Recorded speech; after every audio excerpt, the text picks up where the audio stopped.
And okay, as for your second question, what is the main So takeaway? before you answer, Yeah, yeah, sorry, go ahead. sorry. Yeah. Before you start, I'm just subhanAllah because I listened to both of those episodes with Sheikh Ismail and Kamdad, and Okay. they were brilliant. Yeah, oh, And I shukran. loved it again.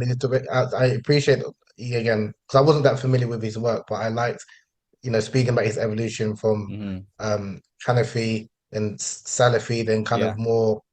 And I've noticed that with a number of again when people have spent some time Mm. because when you spend so much time studying in one particular environment, obviously that becomes your version of Islam. Then the more you study, you go to with different experiences, you kind of evolve and you see things differently. You see the diversity of thought legitimately. And I was surprised because those 2 points, especially what he mentioned about Ramadan, especially with Ramadan coming up in a couple of weeks, that was something that troubled me because it's like I had that as well, where it was like, okay, I need to pray Tarawih. Is it eight? Because some of the matches I used to visit was predominantly South Asian, so it was like Yeah. 20 rakah, and it was like an achievement you needed to pray. But then you pray the 20 rakah, but you don't make Fajr.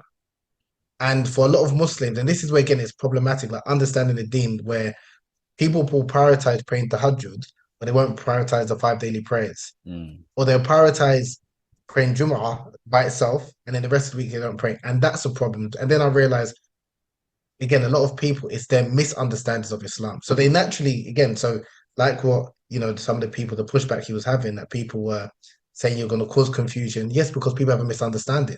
Mm. Because people think it's just about the Taraweeh. And if you don't pray the Taraweeh, then, or the Hajj, you're not, you haven't even completed your Ramadan. And so there's always going to be that. So for me, I was just really fascinated by that because I was just like, that is a problem that needs to be addressed, especially like I said in London where we've got different massages. Some pray eight, some pray 20, and then Mm. there are even some khatibs who will kind of like will make it like if you don't pray the full prayer, you're not like you're doing somewhat of a disservice. Or because some people they're coming from work, they just want to pray, and they feel guilty that they're only praying eight or Mm. they're leaving.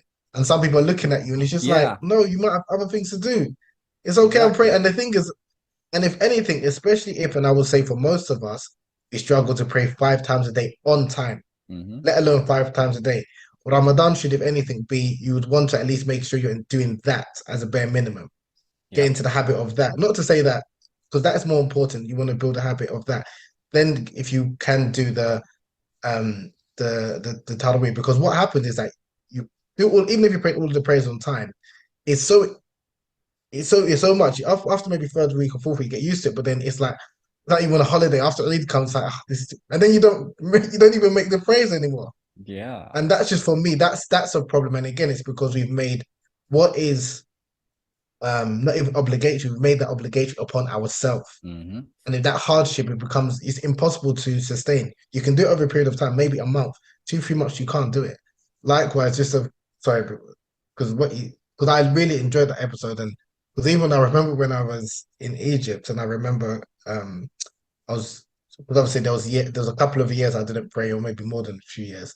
So I was asking, do I need to repay all of re Mm. pray again those missed prayers? And some opinions I heard that yeah, I had to. And I was doing it for a period for maybe like 6 months every day, doing like, praying like Yeah. all of the prayers that I've missed. I did it for like 3 months after it was too much. And I was just Mm. like, then I saw an opinion that you don't necessarily have to. I went with that because again, it just became too much.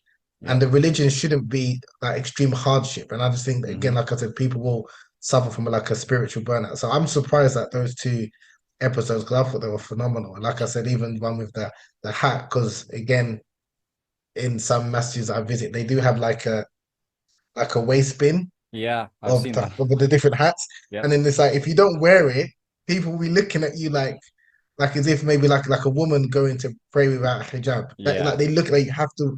So these are things like again, and that's why even in the sunnah of the Messenger of Allah sallallahu alaihi wasallam, he did certain things to let people know that it's not wajib Hmm.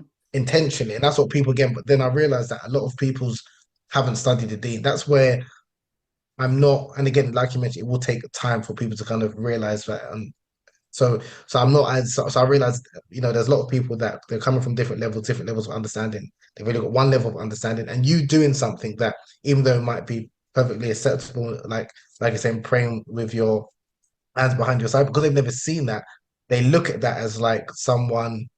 praying like this and saying this is a new way of prayer. So I can understand, and they're coming from a place of like love and jealousy of the religion. So that's why I kind of even myself kind of cut them a bit of slack. So sorry, I just wanted to kind of mention No, that.